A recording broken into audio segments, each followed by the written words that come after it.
আসসালামু আলাইকুম। ওয়ালাইকুম আসসালাম রহমতুল্লাহ বারকাতুহ।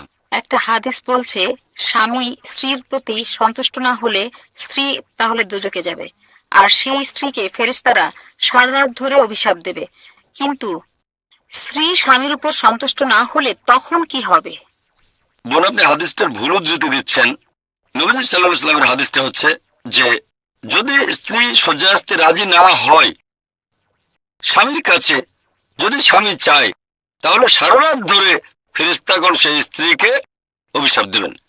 এই হাদিসটা, যদি স্বামী চাওয়ার পরেও স্ত্রী শয্যায় আসতে রাজি না হয় ফেরেশতাগণ অভিশাপ দেবেন। এখন প্রশ্ন হচ্ছে, যদি উল্টোটা হয়, মানে স্ত্রী চাওয়ার পরও স্বামী আসতে রাজি না হয়, তাহলে ফেরেশতাগণ কি স্বামীকে অভিশাপ দেবেন?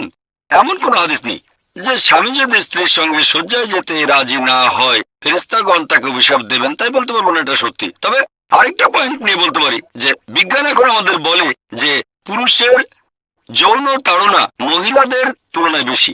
পুরুষরা মহিলাদের তুলনায় বেশি হাইপারসেক্সুয়াল। এই কারণে একজন পুরুষ একাধিক বিয়ে করে প্রত্যেক জায়গাতে স্বামীর দায়িত্ব পালন করতে পারে, যেটা মহিলাদের পক্ষে সম্ভব না। পুরুষরা মহিলাদের তুলনায় বেশি হাইপারসেক্সুয়াল। তাহলে এভাবে দেখলে হাদিসটা বলছে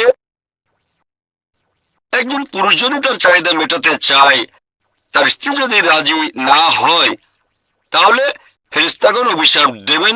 আমি এই হাদিসটার সঙ্গে একমত। কারণ স্বামী যদি স্ত্রীর কাছ থেকে চাহিদা মেটাতে না পারে তাহলে সে কোথায় যাবে? পুরুষরা বেশি হাইপার সেক্সুয়াল, আর নিজেকে নিয়ন্ত্রণ করাটা একটা মহিলার তুলনায় পুরুষের বেশ কঠিন।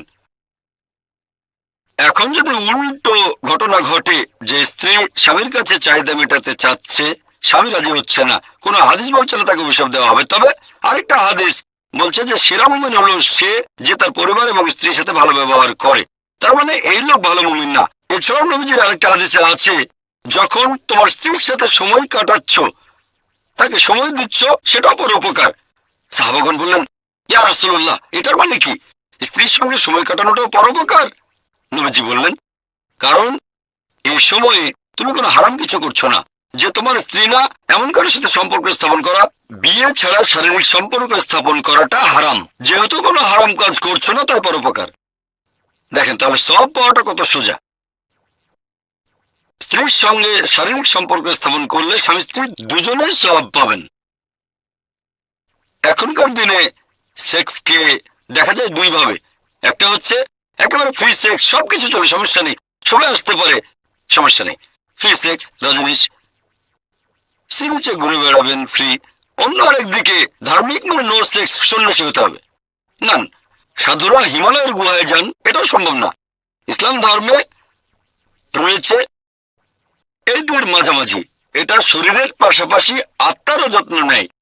এজন্যই আমাদের নবীজি বলেছেন জীবন সঙ্গীর সাথে শারীরিক সম্পর্ক স্থাপন করাটাও পরোপকার।